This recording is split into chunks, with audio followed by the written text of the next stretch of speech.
all our listening friends and family. So again, it's an honor for me and a privilege to share what the cross means to me.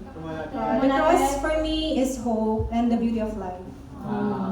So before I share what's in my heart, I want to introduce myself again. I'm Jennifer Maon. I came from Antipolo, Rizal, and I'm part of the Singles Ministry. I'm a part-time real estate agent and a financial wealth planner. Just a short background of my life. I was born and raised in Pampanga. I'm blessed with a complete family.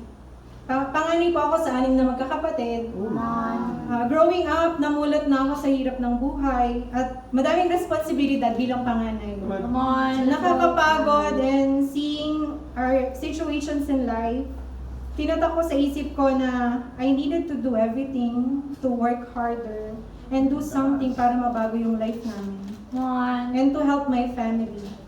Di ko maiwasan na i-compare yung sarili ko and yung buhay ko sa iba, and even malungkot at mawala ng pag-asa. And asking God, ganito ba talaga yung buhay? But God answered me and brought me to Manila. Pinag-aral po ako ng tita ko. It was hard, I felt alone, but God taught me to be strong and to rely on Him. Wala akong nasasabihin ng mga problema ko. And lahat ng nararamdaman ko, iniiyak ko lang kay God. And that feeling led me to selfishness, to be ungrateful, unloving, and I had bitterness in my heart towards people. I questioned God and asked Him this time, pwede ba akong mawala na lang or mag-disappear? But God has been good to me. Nakagraduate ako ng college. I graduated sa RTU, Bachelor of Secondary Education, major in Mathematics. And I got my first job in a Korean school. But I took board exam, but I failed twice. So I didn't pursue teaching anymore after that. I was so desperate. I needed to earn money, so I decided to work in a BPO as a customer service representative. So nahirapan ako and sobra, the work is toxic, paulit-ulit yung ginagawa. Inisip ko, bakit ba ito yung pinili ko? And naging okay naman lang lahat, nasanay na ako, then akala ko magiging masaya na ako. Pero parang may kulang pa rin. I felt empty and end up longing something. So I've been in immoral relationship, I've been impure. I thought the things that I have, the achievements, relationships, and people around me will bring joy and hope to me. But it's the more I felt hopeless. I really begged and cried to God, asking for help. And all along, God sees and heard me. I know He orchestrated everything. And I was reached out by my co-worker, Ate Jen Obanya.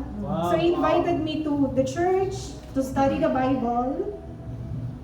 And after a week of studying the Bible, I repented from all my sins, made Jesus the Lord of my life, and on November 27, 2016, I got baptized. And that was the happiest day of my life, and the decision that I'm proud and sure of. Being a disciple is fulfilling. Nakakapagod pero masaya.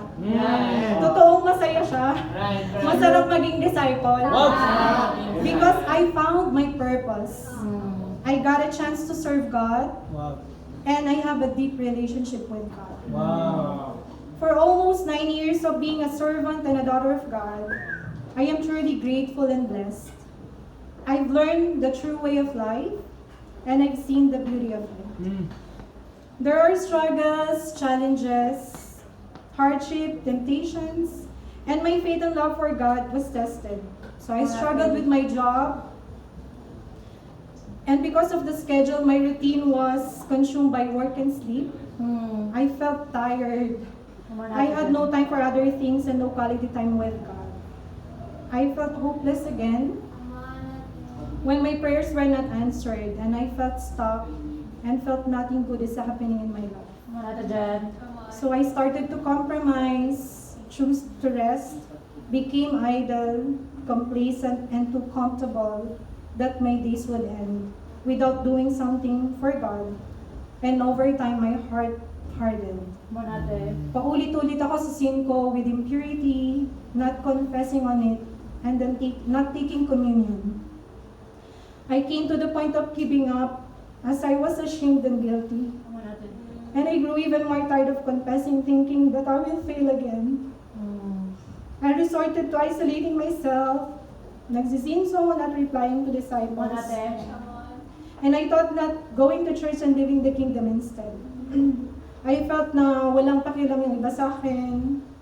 I became critical to other disciples and see yung mga mali.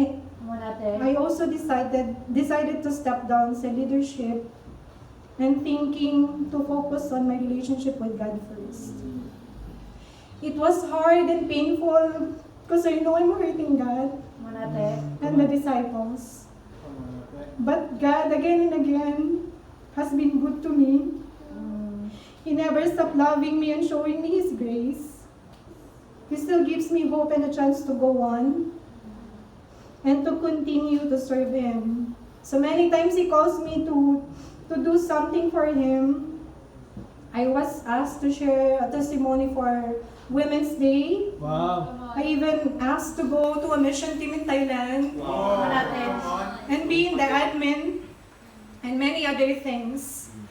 They either happened or did not push through, but they all revealed where my heart is and where my hope is placed. And then I was called to go here to Baguio. Now it makes sense to me that God allowed me to experience what I went through, so I could learn to put my hope in God only. I understand and learn that God still wants to use me, and He wants me to share the hope that I have to those who are lost and hopeless. God's plan is clear to me, and I said yes to His calling. The scripture of the bleeding woman, I reflect on it, on finding hope. She's been struggling most of her life. She's been isolated, and emptiness comes. She's fighting to find healing, and she may have felt hopelessness. And no matter how she tried, she's not getting better. Maybe she felt like giving up. But when she met Jesus, her hopes revived. And she held on even when the only hope she has is holding on the tip of the cloak of Jesus. Now, as I serve Baguio, I want to be open to all of you that I have fear and worries, but my faith is greater. And I am full of hope.